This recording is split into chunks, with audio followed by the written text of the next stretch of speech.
The most surefire way to go completely bonkers insane is just scrolling through the inventions which have been patented in the United States. And I've talked about it before, but I'd like to introduce you even more into this world of insanity and conspiracy that just sort of exists and is in real life and is patented in the United States. So let's look at the patents of one Hendricus G. Loos. The first we hear of Hendricus G. Loos is in 1959, with his apparatus and method for generating and containing plasma having ultra-high temperatures. All this patent is about is generating ultra-hot plasma and being able to contain it. The next time we hear from Hendricus G. Loos is in his bipolar fog abatement system, where he teams up with the Office of Naval Research in order to figure out how to clear away fog from planes who are taking off or landing. Now, I know what you're thinking. Isn't it a bit weird that this doctor has gone 20 years without publishing something and then published something working with the government that is completely divergent from his original field of study? Like, how do you go from the containment and generation of ultra-hot plasma to abating fog? And a 20-year gap between patents? This is what we call foreshadowing. Next, from Hendricus G. Loos, we have method and apparatus for associative memory. Now, this 1992 patent is important, first of all, because he has actually partnered with DARPA and the U.S. Army Missile Command in order to construct this patent, this invention. And what the invention is, in summary, is a preamble or a predecessor of artificial intelligence and neural networks. So what do we know about Hendricus G. Loos right now? We know that he has changed his discipline or his field of research multiple times. He's been active for over 40 years, and he also works very heavily with DARPA and the US government. Here's where we get into the insane stuff. In 1995, Hendricus G. Loos patents thermal excitation of sensory resonances. In a man, the nervous system can be excited by inducing subliminal heat pulses in the skin by means of a resistance patch, laser, heat lamp, or microwave radiation. Deeply subliminal skin temperature oscillations of frequency near 1/2 Hz induced in a subject by any of these means cause sleepiness, drowsiness, relaxation, a tonic smile, ptosis of the eyelids, a tense feeling, sudden loose stool, or sexual incitement. For certain higher frequencies, the induced subliminal skin temperature oscillations cause fractured thought and a slowing of certain cortical processes. The method and apparatus can be used by the general public as an aid to relaxation, sleep, or arousal, and clinically for the control and perhaps treatment of tremors, seizures, and emotional disorders. There is further application in the form of non-lethal weapons involving a pulsed infrared laser or a pulsed microwave beam tuned to a sensory resonance pulse frequency. Essentially the usage of frequencies to control one's nervous system. Also published in 1995, magnetic excitation of sensory resonances. The invention pertains to influencing the nervous system of a subject by a weak externally applied magnetic field with a frequency near 1/2 Hz. Such fields can excite the 1/2 sensory resonance, which is the psychological effect involved in rocking the baby. Or once again, using frequencies to control someone's nervous system in order to make them feel a certain way. And while he says that this is used to combat, depression and sleep anxiety, all of this stuff, let's not forget he also uses it as a potential weapon, as well as the fact that this guy is a military contractor and an associate of DARPA. In 1997, Hendricus G. Loos patents method and apparatus for manipulating nervous systems. This is the next step from his previous research of how to affect the nervous system, the more precise manipulation of one's nervous system. The ability through this manipulation to make people feel specific things, to disrupt them in specific ways, and to turn off certain thoughts.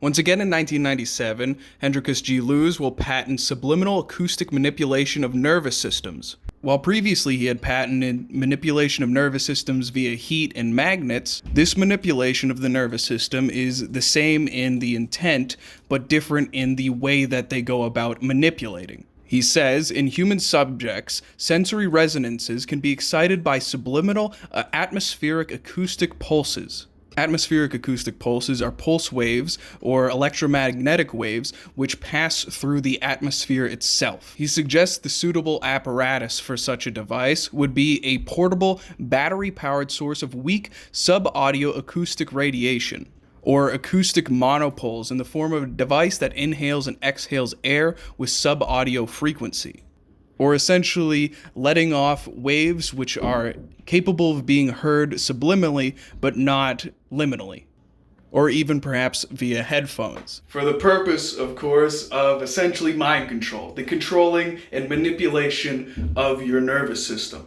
In 1999, Hendricus G. Loos will patent remote magnetic manipulation of nervous systems. The purpose of this invention is to establish a permanent bar magnet, which makes it possible to effectively manipulate the nervous system of a subject over the distance of several hundred meters using a small, portable, battery-powered device. This method can be used, he says, in law enforcement for standoff situations.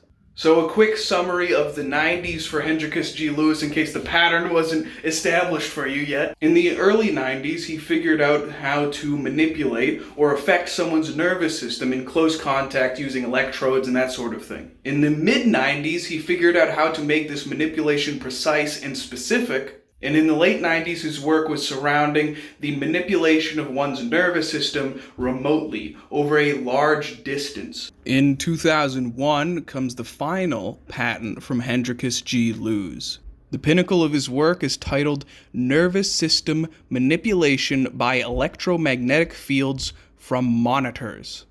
Hendricus G. Loos says in this patent, many computer monitors and TV tubes, when displaying pulsed images, emit pulsed electromagnetic fields of sufficient amplitudes to cause such an excitation. It is therefore possible to manipulate the nervous system of a subject by pulsing images displayed on a nearby computer monitor or TV set.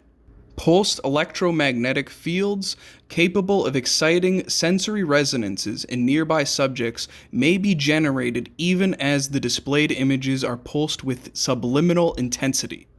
He says outright, a TV monitor or computer monitor can be used to manipulate the nervous system of nearby people. This can either be done intentionally via hardware or via programs on a computer or television, or if someone were to hack into or overtake the RF frequencies being sent to these devices and overlay some sort of pulse onto them. Hendricus G. Loos even goes as far as to warn that this can be done without editing the coloration of the monitor or television screen, without any way for the person to know that they are being subjected to pulses which can directly control their emotions, feelings, thoughts, and their nervous system itself. And he warns that this opens a way for mischievous application of the invention, whereby people are exposed unknowingly to manipulation of their nervous systems for someone else's purposes. On that note, actually, it should be remembered that all of these patents are actually expired right now, meaning that kind of anyone can just use these inventions for free. Quite the madman. So we know for a fact in his earlier career, Hendricus G. Loos worked with DARPA, the Defense Advanced Research Projects Agency, which is honestly one of the most insane and unethical agencies that has ever been thought of in America. It also isn't really clear if Hendricus G. Loos is a person. There aren't really any records of him that isn't directly related to his research, and any businesses that he's associated with, the only information we have on them is their listings as businesses. They seem to be shell companies. I think it might be a bit possible, a bit in the realm of believability, but this is speculation, so get your tinfoil hat on. But maybe DARPA and or the CIA is using Hendricus G. Loos as a pseudonym for any research groups or projects which they don't want too much media attention on, like a James Bond type name. On one hand, I really don't want to be like the insane conspiracy theorist who's out here telling you that the TVs and the computer monitors, they're controlling your mind. But on the other hand, they're patented inventions. And it's entirely possible and available to anyone who wants to do it to do this. It's not science fiction. It's already been invented. They can do it if they want to. And I guess we're just supposed to hope that no one is doing it. Not only have these conspiracy theory sci-fi inventions received patents and are actually invented, they were invented 20 years ago. So maybe it is time to put on the tinfoil hats.